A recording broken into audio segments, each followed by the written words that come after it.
नमस्कार, आपका बहुत बहुत स्वागत है आर्यन टीवी नेशनल में और मैं हूं आपके साथ वर्षा शर्मा। रुक करेंगे देश और दुनिया की तमाम खबरों की ओर। प्रधानमंत्री नरेंद्र मोदी ने पश्चिम बंगाल की मुख्यमंत्री ममता बनर्जी को उनके जन्मदिन पर हार्दिक शुभकामनाएं दी। पीएम मोदी ने इस अवसर पर सोशल मीडिया प्लेटफॉर्म एक्स पर पोस्ट साझा करते हुए उन्हें लंबी उम्र, स्वास्थ्य और सफलता की कामना की। इस संदेश में प्रधानमंत्री ने ममता बनर्जी के सार्वजनिक जीवन में किए गए योगदान की भी सराहना की।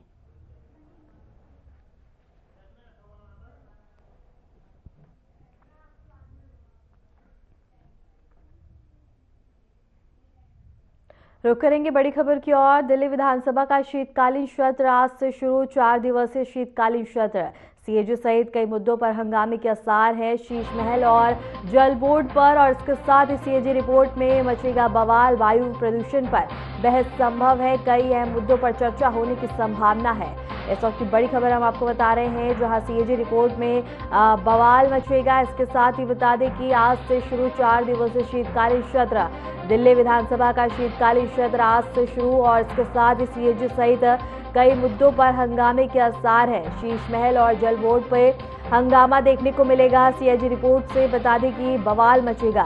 वायु प्रदूषण पर बहस संभव है। कई अहम मुद्दों पर चर्चा होने की संभावना है।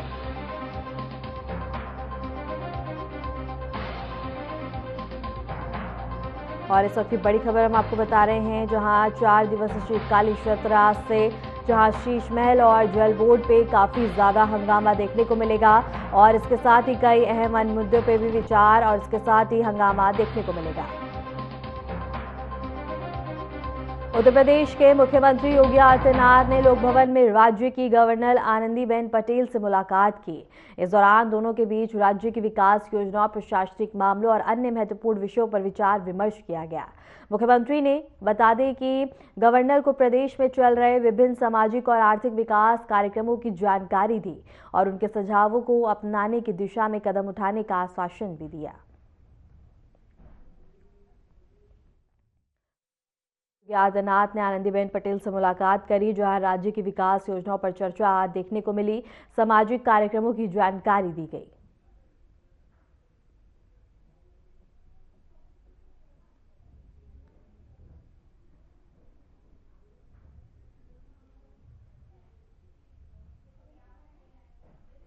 उत्तर प्रदेश के मुख्यमंत्री योगी आदित्यनाथ ने पूर्व मुख्यमंत्री कल्याण सिंह की जयंती के अवसर पर उन्हें पुष्पांजलि अर्पित कर श्रद्धांजलि दी।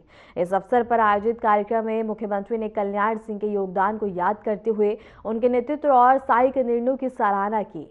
मुख्यमंत्री योगी आदित्यनाथ ने कहा कि उत्तर प्रदेश में भारतीय जनता पार्टी के पहले मुख्यमंत्री कल्याण सिंह थे, जब उन्होंने वर्ष 1991 में प्रदेश की बागडोर संभाली और उस समय राज्य अराजकता, गुंडागर्दी और कुशासन से जूझ रहा था और सरकारी योजनाओं का लाभ किसानों, गरीबों और युवाओं तक नहीं पहुंच रहा था। एक और कानून व्यवस्था की स्थिति खराब थी, वहीं दूसरी ओर हिंदू समाज 500 वर्षों की गुलामी से मुक्ति के लिए संघर्ष कर रहा था। मुख्यमंत्री ने कहा कि ऐसे कठिन समय में कल्याण सिंह ने प्रदेश की कमान संभाली और मजबूत नेतृत्व का परिचय दिया। तो वहीं कार्यक्रम में बीजेपी नेता, जनप्रतिनिधि और बड़ी संख्या में कार्यकर्ता उपस्थित रहे।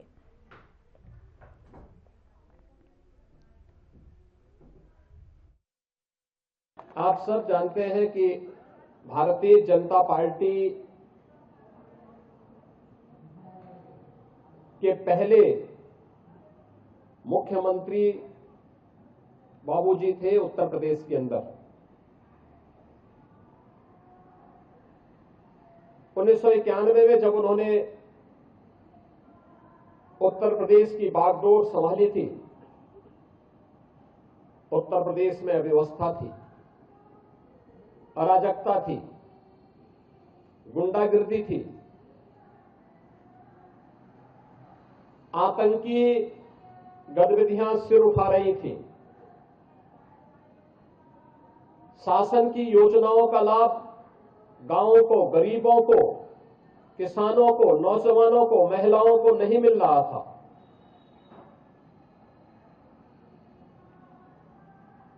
एक और अराजकता थी, कुव्यवस्था थी और दूसरी ओर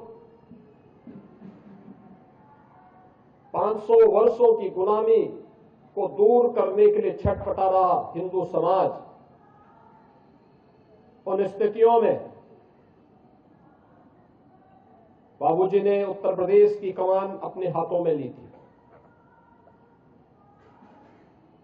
पहली भारतीय जनता पार्टी की पूर्ण बहुमत की सरकार,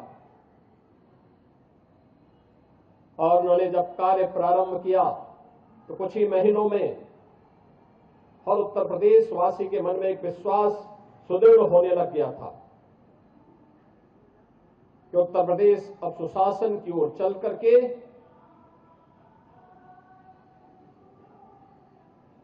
विकास के एक नए सोपान को चूमेगा। लेकिन जब वह कार्य करते उन्हें अस्थिर करने की साजिशें होने लग गई, अव्यवस्थाएं फैलाने लग गई और राम जन्मभूमि आंदोलन चरम की ओर बढ़ा। राम भक्तों की भावनाओं का सम्मान करते हुए, पूज्य संतों की भावनाओं का सम्मान करते हुए अपने आराध्य प्रभु श्री राम के प्रति अपनी सत्ता को भी उन्होंने बलिदान करने में कोई संकोच नहीं किया। उनकी सरकार गई, लेकिन गुलामी के ढांचे को हटाने के जिस प्रण के साथ राम भक्त आगे बढ़े थे, उन्होंने सारी जिम्मेदारी अपने ऊपर लेकर के भगवान राम के प्रति, अपने प्रभु के प्रति अपने कर्तव्यों का निर्वहन करने में तनिक भी देर नहीं लगाई।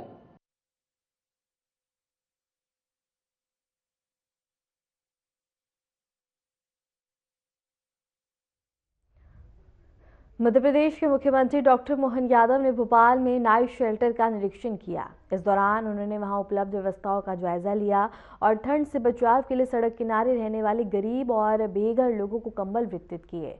निरीक्षण के दौरान मुख्यमंत्री ने नाइट शेल्टर में ठहरने वालों से संवाद कर उनकी समस्याएं सुनी और संबंधित अधिकारियों को आवश्यक सुविधाएं सुनिश्चित करने के निर्देश दिए। उन्होंने कहा कि शीतलहर के मौसम में जरूरतमंदों को राहत पहुंचाना सरकार की प्राथमिकता है और किसी भी व्यक्ति को ठंड के कारण परेशान नहीं होने दिया जाएगा। मुख्यमंत्री डॉक्टर मोहन यादव ने अधिकारियों को निर्देशित किया कि रैन बसेरों में साफ सफाई, भोजन, पेयजल और चिकित्सा जैसी मूलभूत सुविधाओं की नियमित निगरानी की जाए। उन्होंने समाजसेवी संगठनों से भी आगे आकर जरूरतमंदों की सहायता करने का आह्वान किया।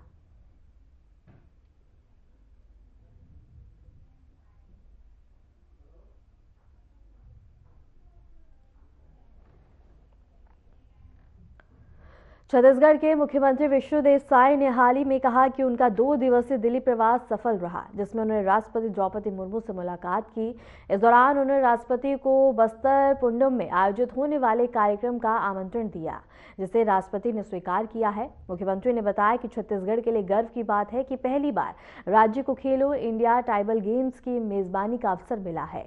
इस अवसर पर केंद्रीय खेल मंत्री मनसुख मंडाविया को भी आमंत्रित किया गया, जो इस कार्यक्रम में शामिल होंगे। हाँ, हमारा 2 दिवसीय दिल्ली प्रवास था, जिसमें महामहिम राष्ट्रपति श्रीमती द्रौपदी मुर्मू जी से सौजन्य मुलाकात किया और उनको हमारे छत्तीसगढ़ में होने वाले बस्तर पंडुम का न्योता दिए हैं, उनको आमंत्रित किए हैं और उन्होंने सहर्ष स्वीकार किया है।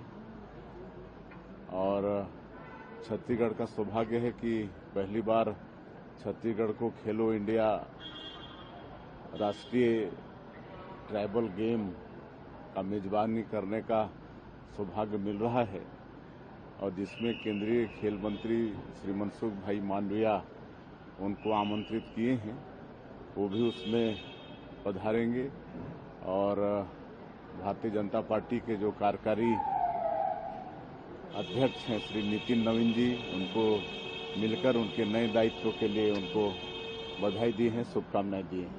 परीक्षा पे लगातार सफलता मिल रही है जी, बात को लेकर लगातार सफलता मिल रही है और अब ये बताया जा रहा है कि बहुत जल्द अमित शाह फिर से एक बार छत्तीसगढ़ दौरे पर आ सकते हैं। बिल्कुल, वो तो सबको मालूम है, उनका डेडलाइन भी मालूम है। 31 मार्च इसी साल पूरे देश से नक्सलवाद को समाप्त करना है और जिस तरह से सफलता मिल रही है अवश्य माननीय प्रधानमंत्री जी का और माननीय गृह मंत्री जी का संकल्प पूरा होगा।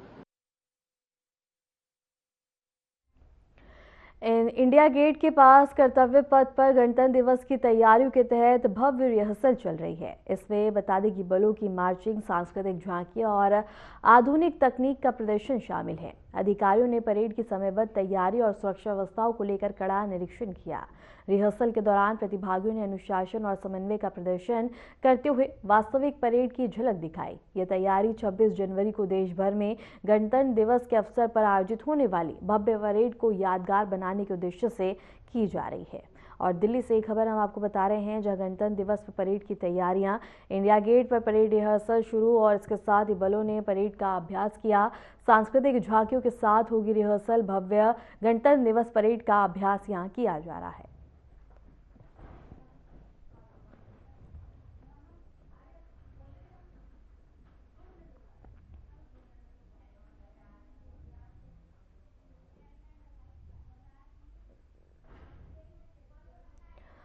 और इसके साथ ही बता दें कि गणतंत्र दिवस को लेकर यहां इंडिया गेट पर भव्य परेड का अभ्यास किया जा रहा है, जहां सांस्कृतिक झांकियों के साथ होगी रिहर्सल और बलों ने यहां परेड का अभ्यास किया।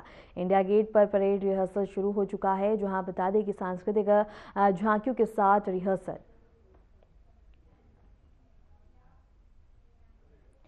जम्मू कश्मीर के पुंछ जिले में भारी बर्फबारी के बाद मुगल रोड पर बर्फ हटाने का अभियान जारी है। प्रशासन और लोक निर्माण विभाग की टीमें मार्ग को यातायात के लिए खोलने में जुटी हुई हैं, ताकि वाहन चालकों और आम जनता को सुरक्षा के साथ आवागमन की सुविधा मिल सके।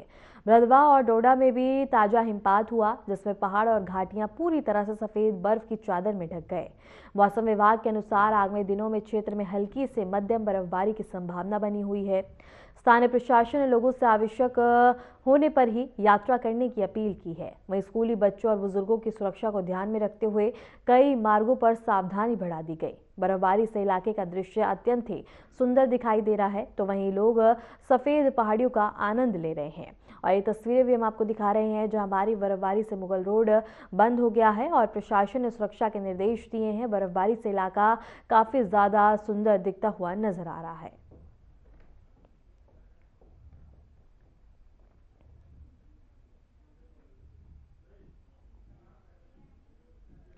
माघ मेले के दौरान त्रिवेणी संगम घाट पर भारी संख्या में श्रद्धालुओं की भीड़ देखी जा रही है। हर वर्ष की तरह इस वर्ष भी माघ मास के अवसर पर लोग आस्था और भक्ति के लिए संगम स्थल पर पहुंच रहे हैं। श्रद्धालु गंगा, यमुना और सरस्वती के पावन संगम में स्नान कर पुण्य लाभ प्राप्त कर रहे हैं। प्रशासन ने भीड़ नियंत्रण और सुरक्षा के लिए विशेष प्रबंधन किए हैं। घाटों पर पुलिस और स्थानीय प्रशासन की टीमें तैनात हैं, ताकि श्रद्धालुओं को सुरक्षित और व्यवस्थित रूप से प्रवेश और स्नान की सुविधा मिल सके। और प्रयागराज से एक खबर हम आपको बता रहे हैं, जहां माघ मेले में श्रद्धालुओं की भारी भीड़ देखने को मिल रही है और तमाम व्यवस्था की गई है। सुरक्षा के मद्देनजर व्यापक इंतजाम किए गए हैं। त्रिवेणी संगम पर बता दें कि श्रद्धालु पहुंच रहे हैं, पुलिस और प्रशासन की टीमें तैनात हैं।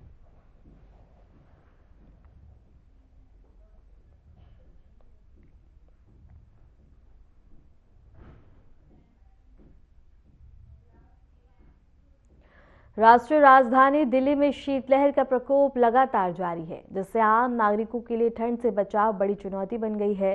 इस दौरान कई लोग रैन बसेरों का सहारा ले रहे हैं, जहां उन्हें गर्म भोजन और कंबल और सुरक्षित ठहरने की सुविधा उपलब्ध करवाई जा रही है।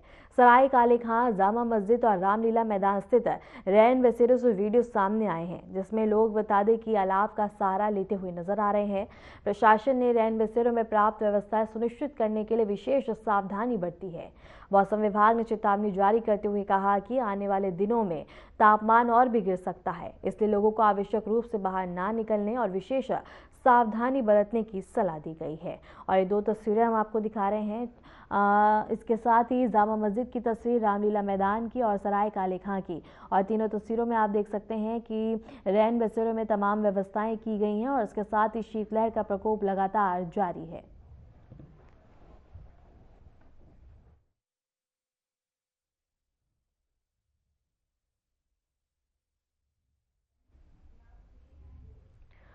उत्तर भारत में शीतलहर का प्रकोप लगातार जारी है, जिससे आम जनता को ठंड से जूझना पड़ रहा है। राजस्थान में लोग ठंड से बचने के अलाव के आसपास इकट्ठा होते हुए दिखाई दे रहे हैं। असम में सुबह से ही घना कोहरा छाया हुआ है, जिससे सड़क और हवाई यातायात प्रभावित हो सकता है। वहीं उत्तर प्रदेश में भी कई हिस्सों में घना कोहरा छाया रहा है, जिससे दृश्यता कम हो गई है। उत्तराखंड में भी ठंड और कोहरे का प्रकोप जारी है। जम्मू कश्मीर में भी शीतलहर ने लोगों का हाल बेहाल कर रखा है। तो वहीं बता दें कि डल झील से दृश्य काफ़ी और वीडियो सामने आया है, जिसमें देखा जा सकता है। और महाराष्ट्र की आर्थिक राजधानी मुंबई में भी शहर के कई हिस्सों में स्मॉग की परत छाई हुई है। विशेषकर बांद्रा इलाके से इसका वीडियो सामने आया है। विशेषज्ञों ने लोगों से अपील की है कि वे ठंड और कोहरे के दौरान सावधानी बरतें, आवश्यक होने पर ही बाहर निकलें और यात्रा करते समय सुरक्षा का ध्यान रखें। देश के विभिन्न हिस्सों में ठंड के बढ़ते प्रकोप को देखते हुए प्रशासन ने सावधानी बरतने और राहत कार्यों के लिए तैयार रहने के निर्देश दिए हैं। और ये तस्वीरें हम आपको दिखा रहे हैं। पहली तस्वीर असम से, दूसरी उत्तर प्रदेश और तीसरी उत्तराखंड, चौथी जम्मू कश्मीर की है, पांचवी महाराष्ट्र की, छठी राजस्थान की है। और आप 6 जगह पे देख सकते हैं कि शीतलहर का प्रकोप किस तरह से जारी है। लोग अलाव का सहारा, गर्म कपड़े ज़्यादा से ज़्यादा पहनते हुए नजर आ रहे हैं। घना कोहरा छाया हुआ है और इन 6 तस्वीरों में आप देख सकते हैं कि घने कोहरे के कारण दृश्यता काफ़ी कम है। सड़कों पर लोगों की संख्या काफ़ी ज़्यादा कम है, लोग घरों में रहने को मजबूर हैं। और इसके साथ ही बता दें कि यातायात बुरी तरह प्रभावित हो रहा है, क्योंकि कोहरा काफ़ी ज़्यादा है और दृश्यता कम है, जिससे सभी से अपील की गई है कि सावधानी से यातायात। और इसके साथ ही मौसम ने लोगों की अब मुश्किलें काफ़ी ज़्यादा बढ़ा दी हैं।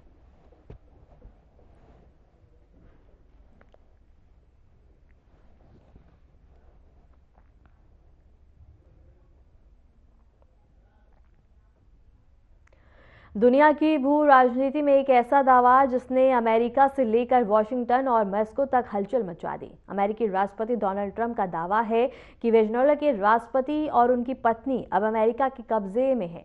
क्या मादुरो सच में हट चुके हैं? क्या अब लोकतंत्र की ओर भी चिंता और अराजकता की ओर है? क्या ट्रंप का ये कदम सद्दाम हुसैन के बिना लादेन अभियानों से बड़ा है? इसी को लेकर देखिए एक खास रिपोर्ट। दुनिया की भू राजनीति में एक ऐसा दावा जिसने लैटिन अमेरिका से लेकर वॉशिंगटन और मॉस्को तक हलचल मचा दी है। अमेरिकी राष्ट्रपति डोनाल्ड ट्रंप का दावा है कि वेनेजुएला के राष्ट्रपति निकोलस मादुरो और उनकी पत्नी अब अमेरिका के कब्जे में है। दावा है कि कराकस यानी वेनेजुएला की राजधानी से मौजूदा राष्ट्रपति को बिना जमीनी युद्ध के बाहर निकाल लिया गया। अगर ये दावा सच है तो ये केवल सत्ता परिवर्तन नहीं, बल्कि आधुनिक इतिहास का सबसे साहसिक और विवादित विदेशी हस्तक्षेप होगा। सवाल ये है, क्या मादुरो सच में हट चुके हैं?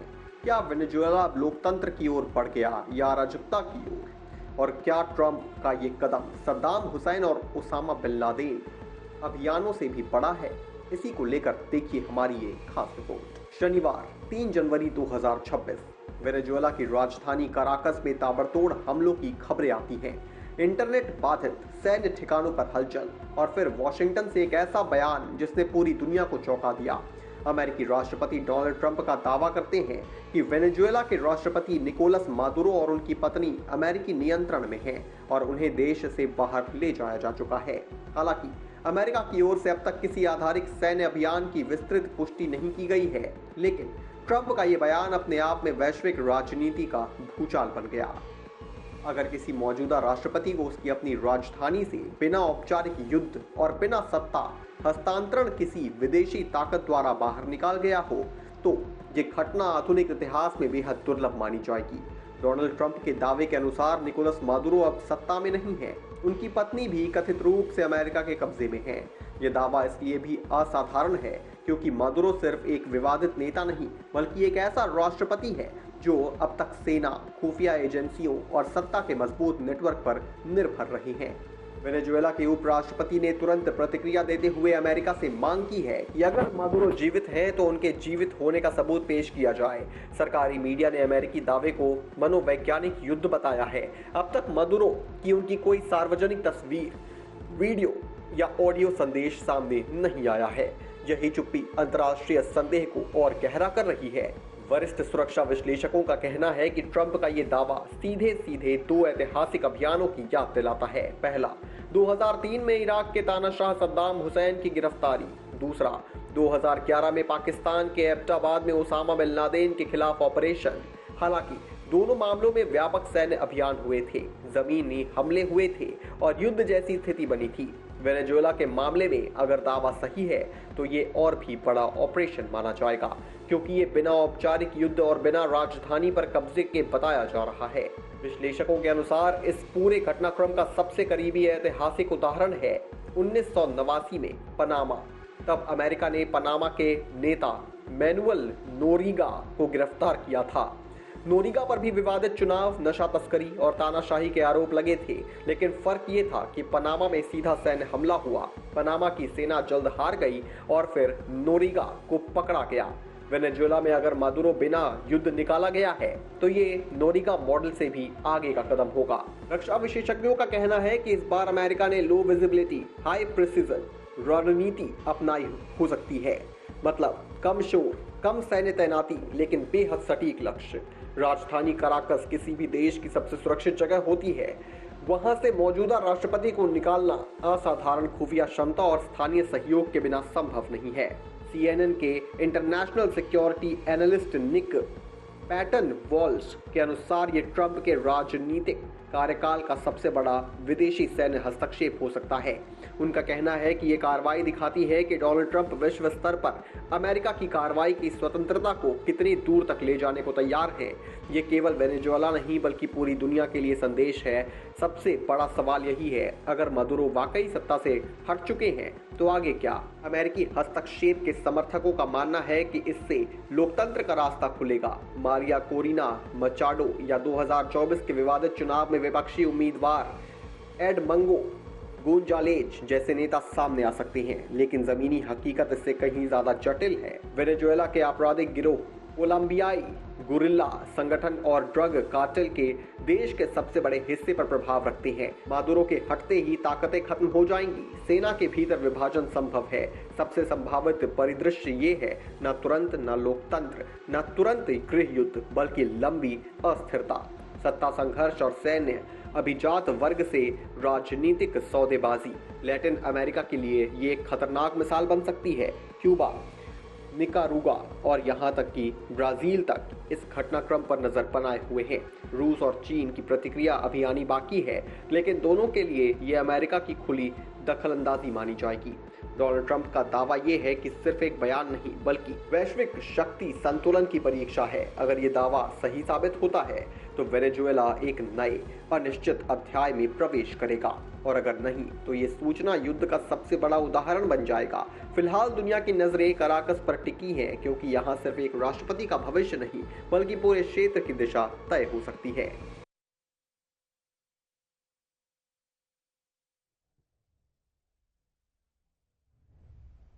फिलहाल के लिए खबरों में इतना ही, और ऐसे देश और दुनिया की तमाम खबरों को जानने के लिए देखते रहिए RNTV नेशनल।